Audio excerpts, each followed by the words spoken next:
मित्रांनो नमस्कार. मी महेंद्र शिंदे आणि तुम्ही पाहत आहात सेन्स अँड टेस्ट. आज मी आपल्याला मानवी जीवनामध्ये संवाद जो कमी होऊ लागलेला आहे, त्याबद्दल बोलणार आहे. आपल्याला माहिती आहे की अगदी कुटुंबातील सुद्धा संवाद खूप कमी झालेला आहे आणि मागच्या काही दशकामध्ये मोबाईल आल्यापासून, स्मार्टफोन्स आल्यापासून जो तो आपण पाहतो की आपापल्याच मोबाईलमध्ये गडलेला असतो. म्हणजे अगदी कुटुंबातील सदस्य एकत्र असताना सुद्धा बऱ्याच वेळा आपण पाहतो की लोक अ, आपसात न बोलता आपापल्या मोबाईलमध्ये बघत असतात, डोकावून असतात. यामुळे संवाद झालेला आहे खरंच. परंतु तो अनेक कारणांनी संवाद कमी झालेला आहे. तो संवाद केव्हापासून कमी झाला?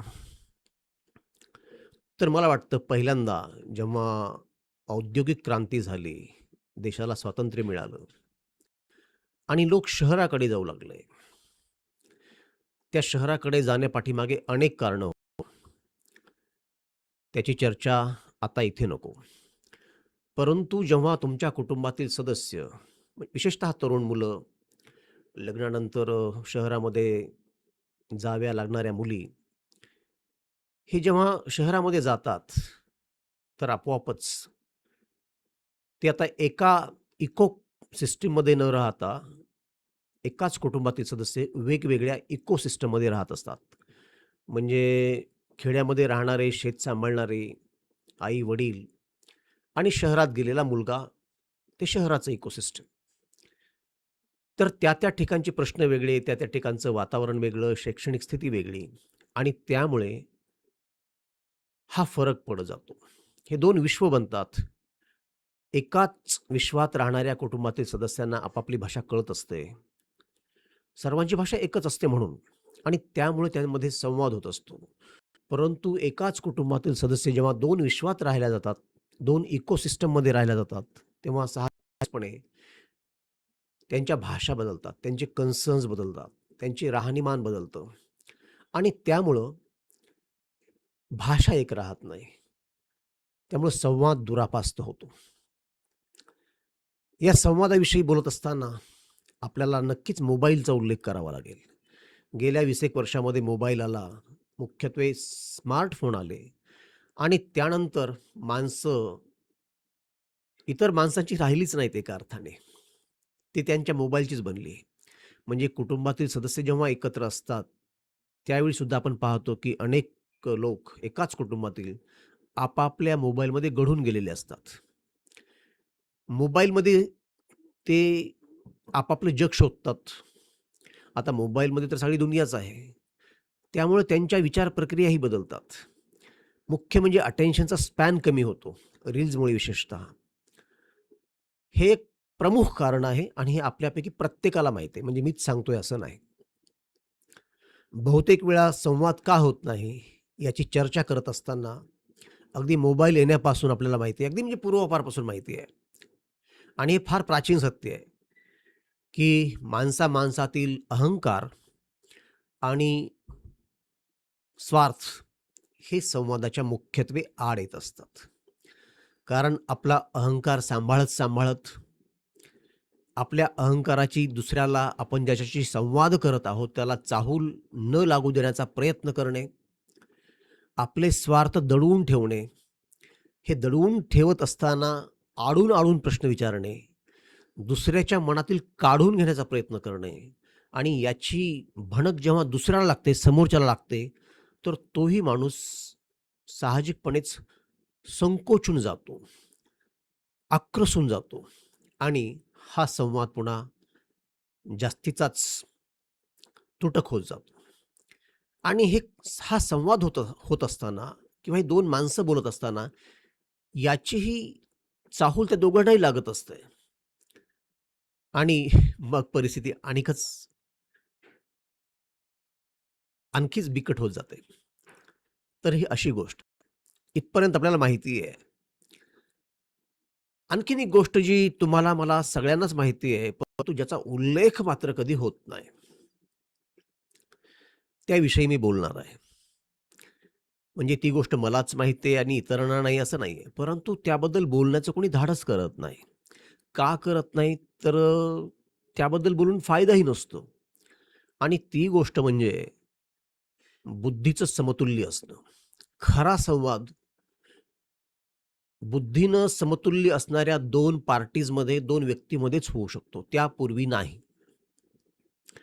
आणि एक दुसऱ्याला म्हणू शकत नाही, "मित्रा, तुझ्याकडे बुद्धी कमी आहे." आपण अगदी सरळ सांगू शकतो समोरच्याला, की "तू अहंकारी आहेस, तू स्वार्थी आहेस." इथपर्यंत आपण समोरच्याला म्हणू शकतो.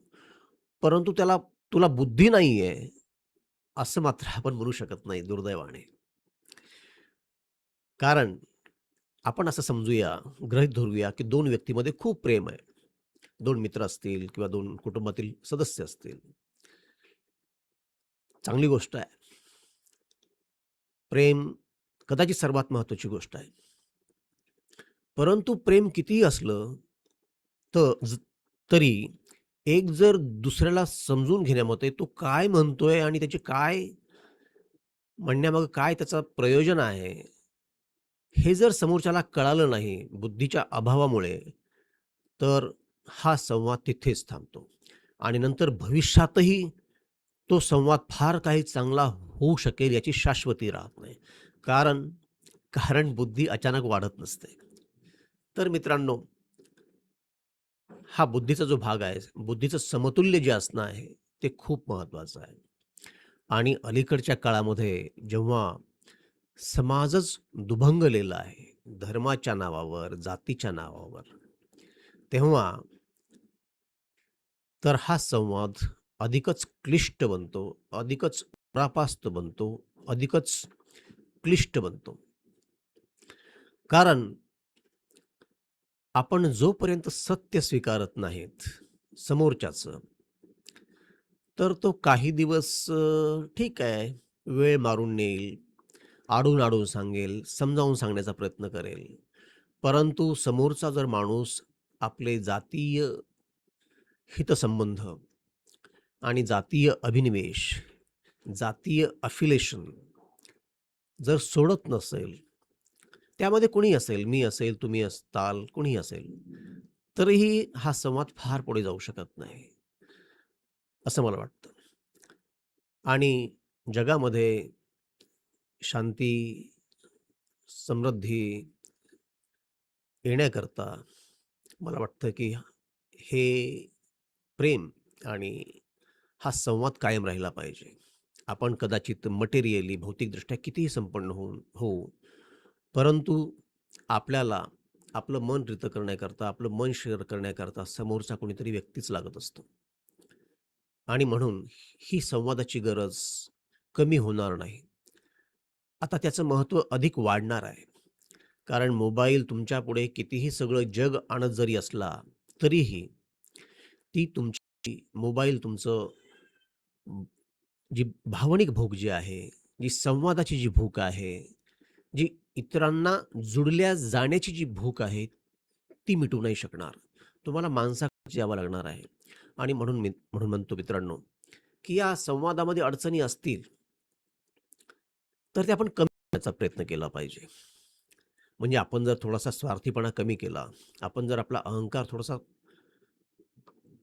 ठेवला काबूमध्ये, आपल्या बुद्धीच्या ज्या काही मर्यादा आहेत, त्यांच्यासही आपण जर समोरच्याला समजून घेण्याचा प्रयत्न केला आणि खऱ्याला खरं म्हटलं, तर हा संवाद पुढे जाऊ शकतो. अन्यथा जे चाललेलं आहे ते चालतच आहे.